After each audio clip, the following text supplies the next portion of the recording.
Welcome to Akathisia Stories, a podcast from MIST, the Medication-Induced Suicide Prevention and Education Foundation, in memory of Stuart Dolan. MIST is a nonprofit dedicated to raising awareness about akathisia, a medication-induced disorder that can cause suicide, self-harm, and violence. Our mission is simple: increase education and save lives. Hello, and welcome to the Akathisia Stories podcast. I'm your host, Ivan Kaiser, and today I have the pleasure of sitting down with Lisa Acquaviva. While pursuing a nursing degree, Lisa was diagnosed with metastatic colon cancer in 2008. She's a cancer survivor, and she's also a polypharmacy survivor. She's experienced akathisia, tardive dyskinesia, dystonia, and has since become an advocate, trying to spread awareness and educate others on the risks of certain medications, just letting people know what they should know before they agree to take medications. So, hi Lisa, how are you doing today? Pretty good, Ivan. How are you? Doing well. So why don't you take us back to the beginning, to 2008, and kind of just give our audience a rundown of what happened then. Yes, I was doing a midlife career change and decided to go to nursing school. And while I was in nursing school, almost towards the end, unexpectedly, I was diagnosed with colon cancer. That progressed quickly to lymph node involvement, so it metastasized. I started treatment, learned of my prognosis. There's a ton of fear. When you get a diagnosis like that, it's incomprehensible. All I could think about was my son, my family. So from there, I began treatment and then relocated back with my family, where majority of my family were located, for even more treatment. And from there, the medications, it was chemotherapy, chemo cocktails that changed slightly from maybe about a 5-hour infusion to like an 8-hour infusion through a port in my chest, and then a chemo pill. And then that later changed to, instead of the chemo pill, a gadget that I can't even remember so long ago that I had to wear that infused sort of in a way for a certain period of time. So while that all was happening, there was extensive treatment, extensive medication, and then I had a surgery. Well, actually, rewind. A surgery before I moved, and then a surgery in 2000, and it was either 9 or 10. More medication, and I couldn't take any more medication. I couldn't take any more chemotherapy. I was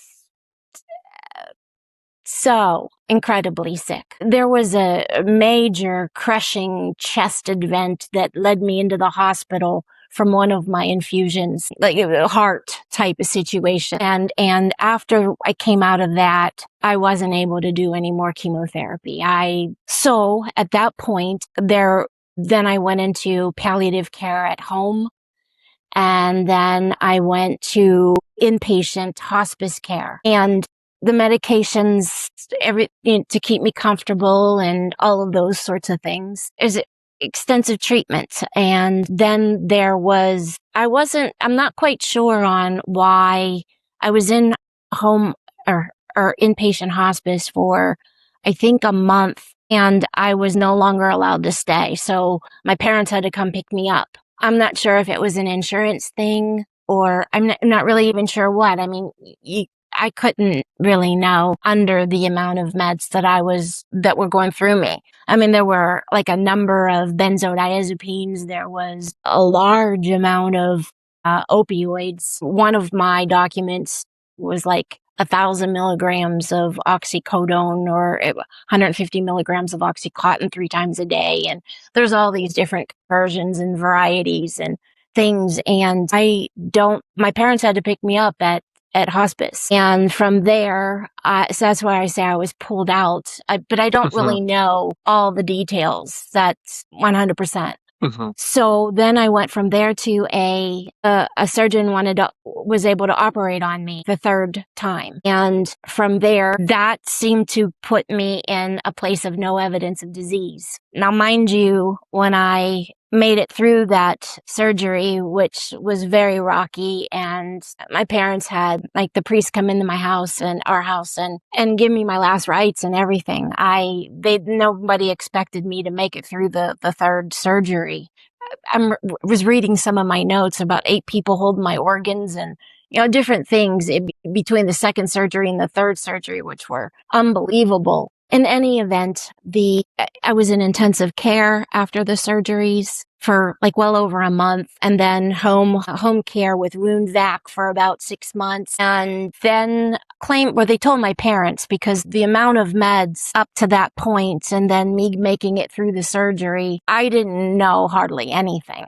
I was just a person making it through all of this, being lugged sort of in a way around. And I made it to a place called no evidence of disease. All the surgical interventions, all the medications that continued to keep me alive, I survived, and now I'm on a lot of medication still yet. Not nearly as much as I was up to that point, but still yet quite a bit. So that was 2011, the tail end of 2011. Okay. 2012 was the beginning to the middle was home care with a wound vac. Then I did radiation, 30 days of external beam radiation. And then my first event of experiencing what I believe would have been an adverse reaction from medication. There were SSRIs, SNRI, benzo, pain meds. There's all these medicines on board for me. And I noticed by looking at my medical records that and then there was also nausea medicines and all these there's so many. A few changes, an addition of an antibiotic, a fluoroquinolone, I believe, and some changes of some other meds that were adjusted. And it led me to, I destabilized. And I look at it now and I go, I completely understand why I destabilized. There was a lot of tweaks and adjustments that I could tell by looking at some of the records that I have gone through over the last several years that now make sense why out of nowhere I woke up crying. And you would think this is only a short period of time after my son had graduated from college, which should have been the most spectacular moment in my life to live to see that of him. And I wasn't even myself. I only remember approximately 4 times that he was in college. I remember 4 events, and that's it. So this destabilization period where I just started out of nowhere, just waking up crying. I'm at no evidence of disease. My son graduates from college and I'm waking up crying from morning till night, just crying. So do you remember about how many different kinds of medications you were on at this point? Without me getting my records out, because throughout the time frame, I would say 10, 15, 20. One time I counted up to 32. Through this 14-year period that I was medicated from my treatment and everything, there's all kinds of intervals of where it's changed. I don't have any recollection. It was a lot of meds. Definitely over 10. I know that. So before you were cancer-free, during that whole period, I know you were experiencing so much, and it's probably hard to even tell or maybe even to remember, but was there a certain point where you were prescribed something and the doctor said you might be feeling this or that? I assume at that point you didn't even know what akathisia was. I don't know if you knew what tardive dyskinesia was or dystonia. So I'm trying to think about what point did you realize, okay, I'm feeling something that's probably from the medication, and then I assume that led to you doing your own research, right? No, we're not there yet. We're still way back at this particular point. Yeah, thank you for that though, because we will get there. At that particular point, I had so much pain and so many symptoms, and I wasn't even mentally okay to be even able to establish what was what. I didn't, plus also in my records, there shows that I had a stroke I don't know if it was during a surgery, so on and so forth. So that dynamic enters the picture too, for me to be able to be self-aware. You see, so at the point of me waking up and crying, I don't remember exactly how this happened, is that either I or my parents called whomever and said, she's crying it's been like about 30 days. She's crying all the time. And vaguely, I remember it's taken a lot for me to try to remember all of this, a lot of piecing things together and asking people and literally being like a researcher of my own experience. The amount, this might help put things in perspective, the amount of gabapentin, which is what I needed for chemotherapy, and the type of chemo that I had, swallowing water, any liquid that wasn't a certain temperature, felt like I was swallowing glass. So I believe that's why they brought the anticonvulsants or that med on board. But that also, we know that it creates memory issues. Like, I didn't have a good memory. I was on a lot of it. So where I'm trying to go with this is just like, so yes, my memory of how this all has happened has taken a lot of work to try to figure it out. Mm-hmm. So with the crying nonstop, instructed to call somebody to let them know. From there, we were told, me and my family were told, that I needed to go to counseling, like kind of family therapy. And we did do that. And shortly after that experience, I was an impulsive, an attempt from, that was the first episode for me. I believe more meds were added. I experienced so many different things, like from serotonin syndrome to adrenal insufficiency. I was experiencing a bunch of different things, but I stabilized. Mm-hmm. So I'm going to fast forward to some feedback from my family members during that time frame. I didn't act like myself. I wasn't myself. Even the way that I dressed or how I did makeup or anything, I wasn't me at all. Family members have commented. I've asked all for their thoughts, and it's hard for them to talk about it. One family member said, "You weren't even alive anymore." One family member said, "I would equate you the same as a person who had dementia or Alzheimer's. Anything you did or said, we knew it wasn't you." And what time frame they were referring to that with are like kind of broad strokes, from the hospice, the palliative care, and then even the period after. And then I was called at home from one of my providers to start reducing a benzodiazepine. And that was in 2017. And from there, the instructions were, I wrote them down in my almost like childhood like writing, and 1 milligram every 3 weeks, and then a 0.5 milligram every 3 weeks. We settled on a 0.5 milligram at night and then a 0.5 in the AM over a 3-month period of time. So I have a few thoughts about that time frame. And let me stop for a second to answer your question about the tardive dyskinesia that I experienced, and the dystonia and the akathisia.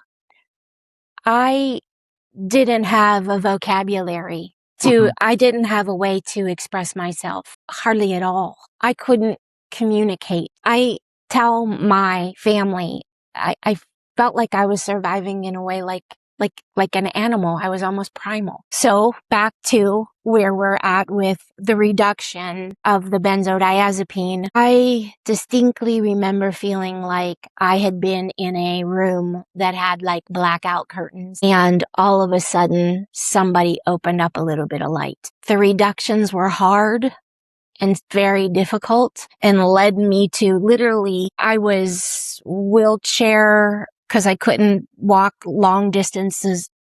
I could walk, but not long distances. If I went shopping, I had to be in a wheelchair. This is up to the benzo taper. Why I bedridden for so many years, badly deconditioned, and I believe I might have had a little bit of fluoroquinolone action happening to me as well that really put me in a bad way.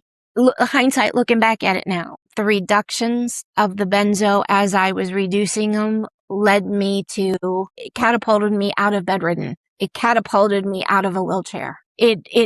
Even though my body was physically deconditioned, I was now up and moving around and having heart type situations where I was wearing a heart monitor. And that, however we tapered me down and how it was feeling, it was awful and it was excruciating. And I can feel myself again. As much pain and all the stuff that was happening to me, I actually felt like some of me was coming back. Then that led me to the 6-month time frame where I was told that I missed doctor's appointments because I think I was too ill or my parents were sick, one of the two, and I wasn't able to give proper feedback. I didn't know what was happening to me. And things got really bad around November. I think the taper began, it might have been April, May, and things got real bad for me right around November. I mean, I'm in a beautiful home with my parents and a beautiful furnished bedroom with my own bathroom. And I'm in my room calling the provider, trying to let them know that my words were I wanted to internally combust. There's so many descriptions that I have for what I was trying to tell. And I don't remember everything, but I believe I was recommended like a hotline and somebody would get back to me and we would schedule an appointment and those types of things. I believe I called several times and then I also called my son and I kept repeating the same thing over again. And there's even more detail of how I would say I wanted to internally combust, explode my body. The appointment that to my notes didn't end up happening because of a bunch of things on my end or the provider's end, didn't end up happening until January. And I was asked to bring my parents they drove me. They had been driving me for years because I couldn't drive and they wanted them to be present. And I was agitated and angry and it was not a fruitful, I would say, experience, as it wasn't productive because I was argumentative. I wanted to know where she went to school. And that automatically puts somebody on the defensive. I didn't know what was happening to me. I didn't know. The provider talked to my parents, the provider talked to me, and I don't remember much. We didn't get very far. And then from there, I proceeded to ask my provider for the psychiatric meds. I proceeded to try to taper 2 pain meds, an SNRI, an SSRI, and gabapentin. All of 2018. And I destabilized. I lost about 65 pounds. I tried to seek medical marijuana to help me. I believe I was hospitalized 3 times. I was throwing up blood, like teaspoons full of blood. And then I continually destabilized in January of 2019. And that would have been when I almost wasn't here. Almost. From there, I was determined that the medication was the problem after that door or that window was cracked open. And I had seen on the internet, I wasn't ever on the internet for very much, but I caught a glimpse of a YouTube. Actually, first it started off with a Netflix video. I was watching this show and they said something about a benzodiazepine. Don't know what day of the week it is. Don't know what month or year or whatever. And I was kind of laying on my bed in my room going, wait a second. That's like a medication I'm taking. And because of that led me to, I only had like Roku TV and majority of the time in all those years, I just laid looking at the screensaver for Roku, which was like a fish in a fishbowl. And I barely operated anything. And I found a video that a movie was being made. called As Prescribed. And I think a couple different people that were talking about their withdrawal effects. This was sometime in 2017, 18 area. So that gave me the one notion in my head that this has something to do with medication. And my thought process was that as soon as I get off all of these meds, I'm going to have me again. I didn't even remember the movie and any of that because I had destabilized so much all of 2018 that just surviving. Okay, so, and I know I'm all over the place. I apologize. So back to That's okay. 2017, all of 2018. Yeah, okay. And I'm attempting to do this. I'm attempting to write my own medical memoir with having somebody else assist me on it. And this is all for education. This is all for the betterment. So it helps somebody else. In any of that, so 2017, 2018, after I got home from the hospital from my second event, I have a calendar that I was trying to call this provider, that provider, schedule this visit. I didn't know what was happening to me. I have so many appointments set up trying to figure out what I was just adamant that I was going to figure out what was happening to me. Like 1 month I don't know how many people I called and I was wanting tests scheduled and this, that, and the other. There's just a whole dynamic of 2018. And then 2019 was me still being completely adamant that if I made it off and out and through all the psychiatric meds, that I was going to have me back again, which was not the case. I continued to destabilize, but I believe it might have been a 0.5 milligram or 1 milligram of the one benzodiazepine. And then there was probably 4 other black box warning meds that I tapered off of rather quickly when I told you I had destabilized. Now we're at 2019 and I am I'm writing extensively about how I was in and out of psychiatric care just to get my whole nervous system stabilized. I was always offered meds. One point at the very end of 2019, I accepted 1 or 2 back on board, which was, I think, an SNRI and also an anticonvulsant to help give me a little bit of relief. All of 2019, I had more of my mental faculties, but yet I was in such agony, trying to figure everything all out and determined that I was going to get off all the medication, not knowing that I was maybe doing it too fast. And those were the reasons. And were you able to tell anyone in your family at this point, I think it's the medications, I think this might be causing this, or after all this happened, no?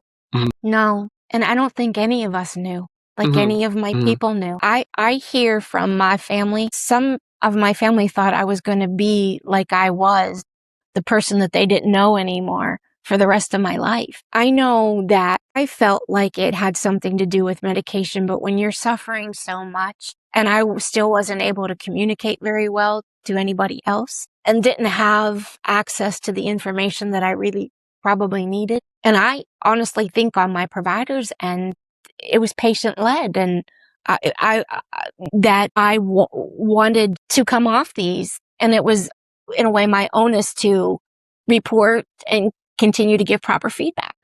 I also believe how I know how I felt, that I just didn't have the wherewithal like I have right now. I didn't have the proper language. It's so difficult to explain. The saving grace for me is the very end of 2019, in and out of psychiatric care, like as in go in, sign myself in, come out, and treated very well, and continue on. I went into intensive outpatient therapy, and now I'm at the point where I'm walking a lot. I'm fidgeting. I'm bound and determined that I'm going to come off the last. They either put me back on a whole milligram, or it was, I think that lingering 0.5 milligram ended up staying for about a year, and now I'm in intensive outpatient therapy. And I'm trying to come off that last milligram of the benzo. I was on my chair, I was on the floor, I was walking around the building. I was meeting with the person that I was supposed to meet with as to, my taper and all. And I remember him saying to me, "You're really a fighter, aren't you?" And I cocked my head to the side and said, "Yes, sir, I am." And at that particular point, I had been starting to feel more and more like myself. And I was starting to collect like pharmacy leaflets and things of this nature. And I was able to, I remember somebody giving me the word. First, it entered my consciousness about this word called polypharmacy. And I didn't know what that meant. I thought that meant that people went to a whole bunch of different pharmacies. And I looked, as soon as I had my iPad working or whatever, I was looking up what did that mean. I successfully was able to come off the last milligram of the benzodiazepine and continued to taper. I found social media and Facebook groups on all the prescribed, all the different communities, from the antidepressants to the SSRIs, to the SNRIs, to the benzodiazepines and all of that. In within the community, I thought it all along had to do with the benzodiazepine, and it probably did. I probably, now what I know of bind, I probably had bind. I in my notes, in my doctor's notes, I had protracted antidepressant withdrawal. I think that's what it's called, right? And then also I saw like a billboard, not a billboard, but a post that described what akathisia was. And I had told somebody 2 years ago that I wanted to internally combust.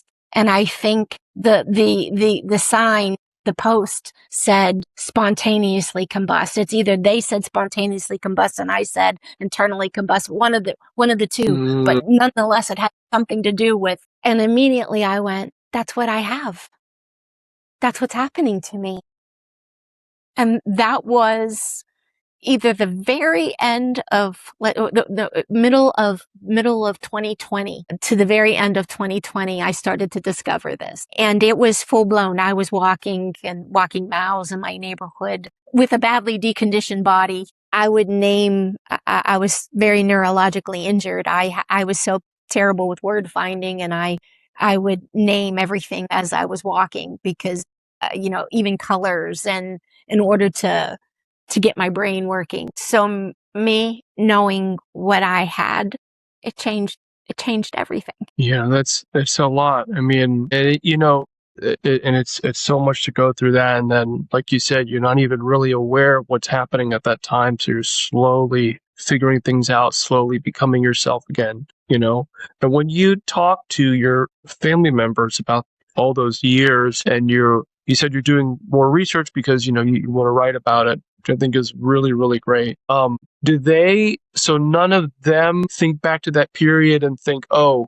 we could have been the medication. We weren't sure if it was a medication or not. Were any of them in any hospital visits with you, meeting with any doctors? And did they hear about the word akathisia? Nothing. Were they all just kind of in the dark about it, just like you were? Well, 100% definitely none of my family knew of the word akathisia. Did a few family members, and I would go all the way back to 2013, 14, and 15, say to me, "You need to get off all these medications." Actually, that and one of my providers said that when I couldn't even brush my teeth. I couldn't even take care of myself. I'm sitting with a shoebox full of medications and I can't even think straight. And this is why I want to do videos and write my story, because I truly believe I was showing up in front of people and they thought I was okay when I really wasn't. One provider, I would say it was like I just told you, but I have a shoebox because they no longer fit in the regular big gigantic pill dispensers or pill keepers. So now I'm in a gigantic shoebox with keeping all the meds. And I think I had it was either adrenal insufficiency or serotonin syndrome at the time when my dad brought me into the office. And he did say, "You need to get off these medications." But I'm thinking I was riddled with cancer. I'm in pain. People asked me when I was on these medicines, did I feel high? did I feel? Never. I feel like all I did was suffer. So when the provider is saying that to me and I can't even take care of myself or brush my teeth, I'm looking and going, like, it's truly a catch-22, like, in a way. I mean, I became a pharmaceutical Jenga. I mean, I don't know what to think. So a provider said it. A family member said it. Did anybody know what akathisia was in my family? Absolutely not. I've educated everybody on it now that I know what it is. And tardive dyskinesia and dystonia and a number of other things. And family members were present certain times. It's a blur. Certain visits, certain not, and some visits. I was showing up in a meat suit, basically, and in pain. I don't know how else to describe it. Pain and I don't even know, a conglomeration of symptoms from ringing in my ears to division. And I just thought I'd share like this with you. This is like look at how old this is. I mean, it was in my boxes that I'm from moving. I don't know, it has makeup on it. It has me writing like I'm in 3rd grade. Okay. This is during my destabilization period. Mm-hmm. From benzos, SNRI, opioids, like everything. Completely distracted. Cannot concentrate. Can't think without feeling like I have ADHD and shaky. Memory problems, big time. Heart totally racing. Excessive worrying. Cannot concentrate. Blurred vision, loss of balance, crying, overwhelmed all the time. Can't stop thinking. Feel like something has broken inside of me. Try so hard to be perfect. Deathly afraid of taking any medication. Impulsive. Distorted lens I am seeing through. I have little notes. I have little things that I wrote to people that are in all of my boxes from all of my moves. As what I'm attempting to do is with my medical memoir, because this is my pharmaceutical file from the ones that were administered to me, prescribed. And then I have a file that was ICU and during surgeries and emergency rooms. I have like all of those. And then I also have what my heart was doing, what my kidney function was doing, what my liver function was doing. And what I'm attempting to do is to get all the medical notes on all the what would you call it? The clinical data, all the numbers, and line them up with all the pharmaceuticals. And then my own patient narrative as to what this feels like, what it felt like. Because I could go into further detail with you about how this was. And you've spoken before about kind of experiencing suicidal ideation. And I know it's hard when there's so many things that you're going through. It's like, and you're trying to remember it, was it difficult for you to make that link between like, well, I feel this way. Am I really feeling suicidal, or could it have been the medication? When you first started feeling like that, were you able to kind of put 2 and 2 together, or? No. So you found the Facebook groups, right? And you started talking to other people in different groups and hearing their stories. And eventually you participated as a research patient, right? Research participant. Well, yeah, a participant. Mm-hmm. Yeah, I signed up to answer questions and questionnaires and share. Mm-hmm. I shared a lot of my lived experience in one of the Facebook groups. Mm-hmm. And what was it? This was recently, or? Let's see here. I would say 2020, midway, end of 2020, 21, 22, 23. Mm-hmm. And so if you could think of a few questions for people who are going in for medication, whether it be like certain antidepressants or even just medications post-surgery or whatnot, questions that they should ask maybe some of their healthcare providers. And if you had other tips for them, what would you want to tell them? Definitely ask a lot of questions. Ask about adverse effects. Not only ask them, ask your pharmacist. And not only those two, then I would, even with respect to anything medication-wise, I would suggest there's so many reputable groups online, from BIC to Antidepressant Coalition, all the nonprofits. I would do like a check, like of all of that before making a decision. That's what I would do. That's what I would suggest somebody else to do. And if you could talk to other healthcare providers directly, and give them advice, what would you want them to know? I would want them to give as much information as they possibly could of what they knew about whatever medication they were prescribing, the adverse effects of it, and if the person were to start taking it, is it going to be hard to stop taking it?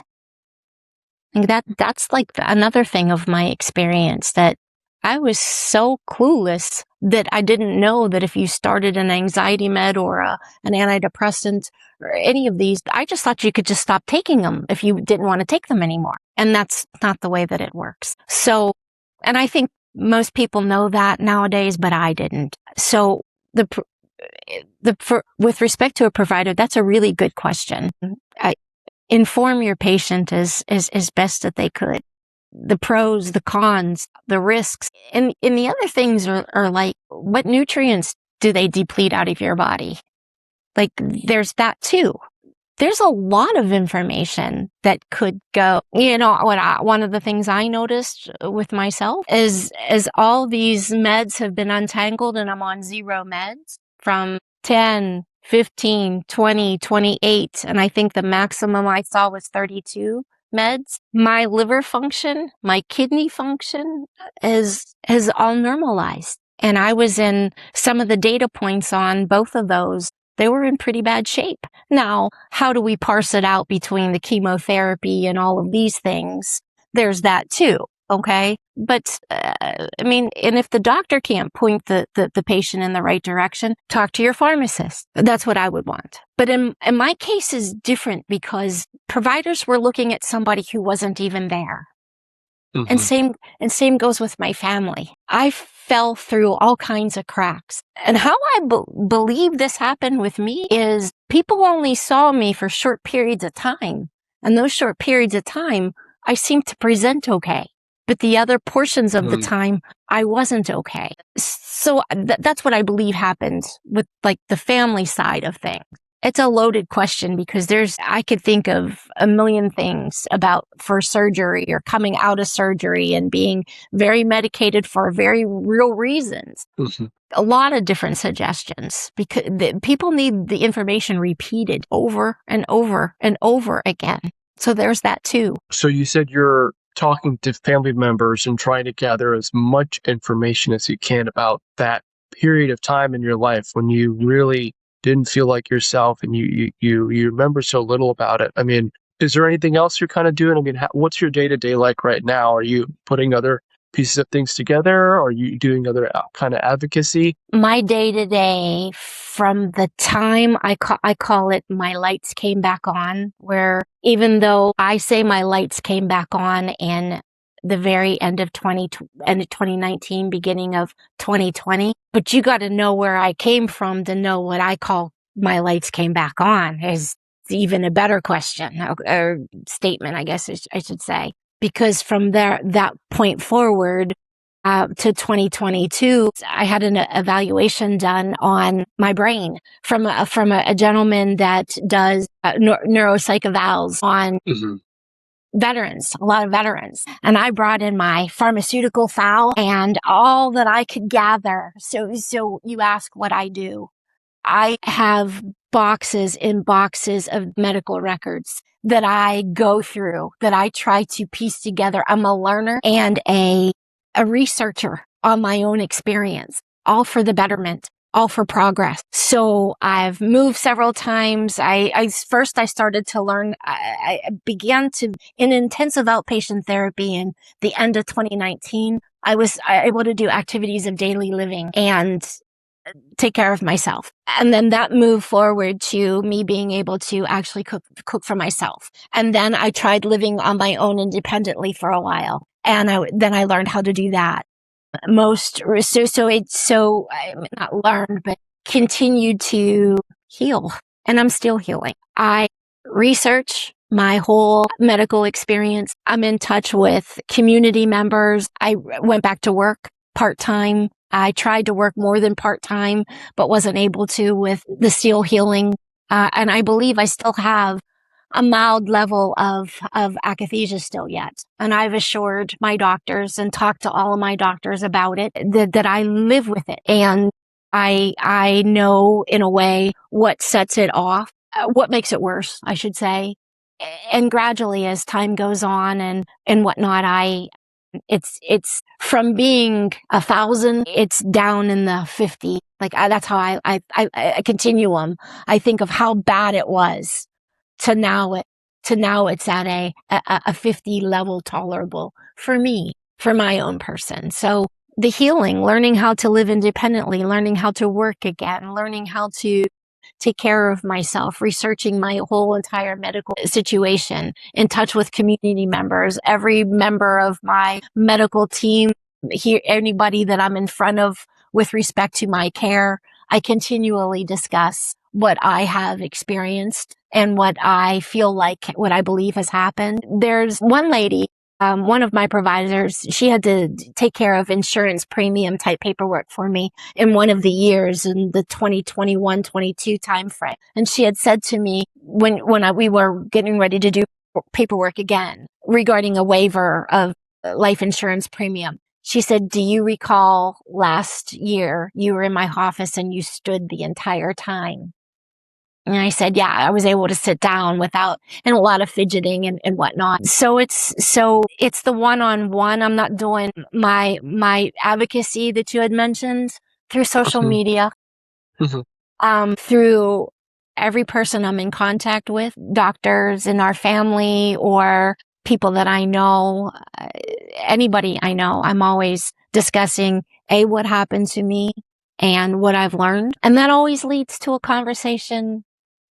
And people have, in the last 6 years that I've been on social media, the numbers of folks that have reached out to me about a sister, a brother, a mother, or somebody they knew that experienced an adverse effect of a medication. So I don't know what type of advocacy you want to call that, but that's what I've been doing while I'm trying to heal. I think that's wonderful. I mean, I think any kind of education and awareness is so important. And yeah, I mean, your story is honestly personal for me in a sense too, because I don't know if many of our listeners know this, but I mean, I got involved with MIST because my older cousin, I'll say, passed away in 2013 because of akathisia, and completely unrelated. But later on that year, my grandfather was diagnosed with lung cancer, and he did eventually pass away that year. But he was on so many different kinds of medications, and he would become so agitated,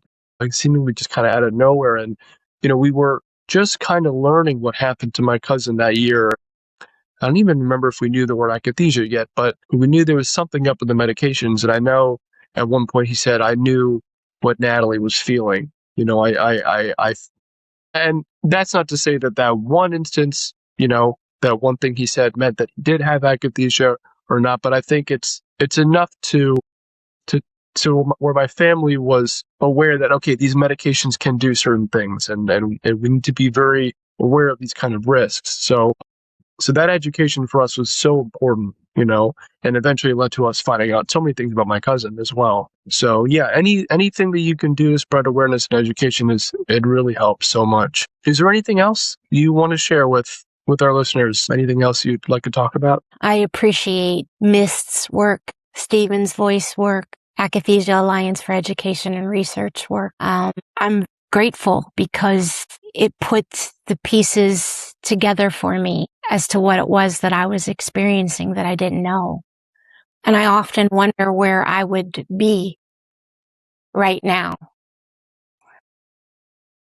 I could say two things. I would have done anything in the world to survive metastatic cancer for my son and my family, but not this way.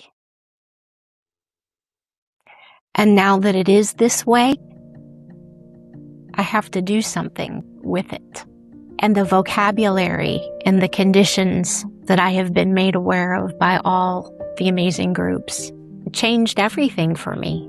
And my heartfelt condolences to Wendy, Christina, yourself. Thank you so much. I mean, we appreciate you being here And we're so happy that you're able to share your story and educate others and spread awareness as well. So thank you so much for joining us today. And we'll talk soon. Thank you very much for having me, Ivan. You've been listening to Akathisia Stories, a podcast from MIST. To learn more and get access to free educational resources, please visit mist.co. Together, we can increase awareness, prevent tragedies, and save lives. At MIST, we are all for truth and disclosure, honesty in reporting, and legitimate drug trials. Thanks again for listening, and I'll see you in the next one.